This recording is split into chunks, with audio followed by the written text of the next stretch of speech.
اللہ تبارک تعالیٰ قرآن مجید فرقان حمید میں ارشاد فرماتا ہے، سورہ تکاثر کی آخری آیت، ثم لتسألن یومئذ عن النعیم، اور اس دن ضرور تم سے نعمتوں کے بارے میں پرسش کی جائے گی، نعمتوں کے بارے میں پوچھا جائے گا۔ تو آئیے ہم آغاز کرتے ہیں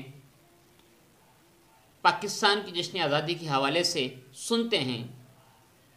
شہید تم سے یہ کہہ رہے ہیں لہو ہمارا بھولا نہ دینا، قسم ہے تم کو اے سرفروشو لہو ہمارا بھولا نہ دینا، وضو ہم اپنے لہو میں کر کے خدا کے ہاں ٹھہرے ہیں، ہم اپنا عہد نبھا چکے ہیں، تم اپنا عہد بھلا نہ دینا۔ جشن آزادی ایک بہت بڑی رب کریم کی نعمت ہے۔ جشن آزادی اللہ تبارک تعالیٰ نے جو ہمیں یہ دن دیا، یہ دن اللہ تبارک تعالیٰ کی خصوصی نعمتوں کے اندر ہے۔ جشن آزادی اب 2 دن بعد جشن آزادی آ رہا ہے، اور ہم جانتے ہیں کہ ہم جشن آزادی کس طرح منا رہے ہیں، اور کیا ہم جو جشن آزادی منا رہے ہیں، یہ جشن آزادی منانا ہمارا درست ہے۔ نعمت ملنے کے اوپر رب کا شکر ادا کرنا، یہ آزادی کہلاتی ہے۔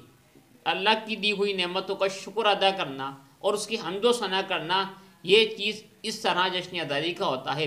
اللہ تبارک تعالیٰ نے جب ہمیں یہ وطن عزیز دیا تو کس وجہ سے عطا کیا؟ تاکہ ہم رب کریم کی اطاعت کر سکیں، رب کریم کی فرما برداری کر سکیں، اور اس کے جو حکم اس نے ہمیں عطا کیا ہے اس کے مطابق زندگی کو گزار سکیں۔ لیکن ناظرین، اب جو یہ معاملہ دوسری طرف بڑھ چکا ہے، ہم بجائے رب کریم کا شکر ادا کرنے کے، بجائے رب کریم کی حمد و ثنا کرنے کے، ہم جو گناہ کی طرف جا رہے ہیں۔ اب 2 دن بعد جشن آزادی ہے، اور اس جشن آزادی کے موقع پر ہوتا کیا ہے؟ جشن آزادی کے موقع پر ہوتا یہ ہے کہ رقص و سرور کی محفلیں گرم کی جاتی ہیں، بے حیائی کا بازار گرم کیا جاتا ہے، شرابیں پی جاتی ہیں، میوزک کا انتظام کیا جاتا ہے۔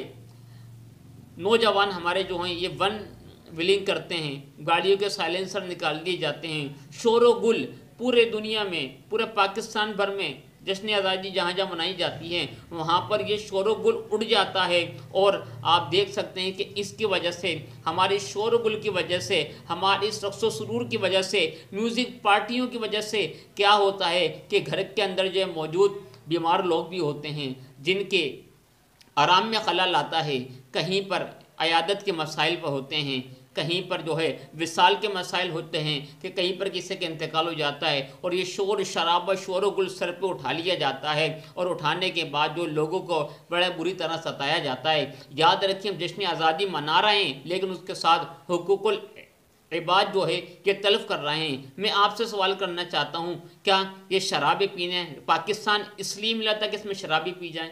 کیا پاکستان اس لیے ملا تھا کہ اس کے اندر جو ہے گناہ بھرے کام کیے جائیں؟ کیا پاکستان اس لیے ملا تھا اس کے اندر زنا کیے جائیں؟ کیا پاکستان اس لیے ملا تھا کہ اس کے اندر جو ہے یہ رقص و سرور کی محفلیں گرم کی جائیں؟ کیا پاکستان اس لیے ملا تھا کہ اس کے اندر جو اللہ تبارک تعالیٰ کی نافرمانی کی جائے، مصطفیٰ کریم علیہ الصلوۃ والسلام کی سنتوں کا مذاق اڑایا جائے اور ان کو چھوڑا جائے؟ یہ کیا پاکستان اس لیے ملا تھا؟ جب پاکستان آزاد ہوا تو اس وقت 30 لاکھ مسلمانوں نے شہید ہو کر قربانیاں دیں، شہید ہوئے، تب جا کر یہ وطن عزیز ہمارے پاس آیا، ہمیں ملا۔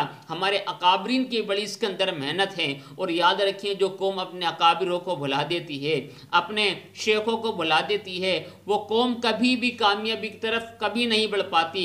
تو یہ 14 اگست کا جو دن ہے یہ انتہائی اہم دن ہے، اور ہم نے قرآن پاک کی آیت سنی، ثم لتسألن یومئذ عن النعیم، اور ضرور اس دن تم سے نعمتوں کے بارے میں پرسش کی جائے گی۔ تو یاد رکھیں، جب قیامت کے دن نعمتوں کے بارے میں سوال ہوگا تو جشن آزادی کی نعمت کے بارے میں بھی رب کریم سوال کرے گا، ذرا یہ تو بتاؤ، تم نے اپنے وطن عزیز دیا، پاکستان دیا، آزاد کروا کے دیا، اور میں نے اپنی اطاعت کے لیے، فرما برداری کے لیے، اپنے محبوب کی سنتوں پر چلنے کے لیے پاکستان آزاد کرا کے دیا۔ اے پاکستان کے رہنے والے، اے میرے محبوب کی امت، یہ بتا، کیا تو نے پاکستان میں رہ کر پاکستان کا حق ادا کیا؟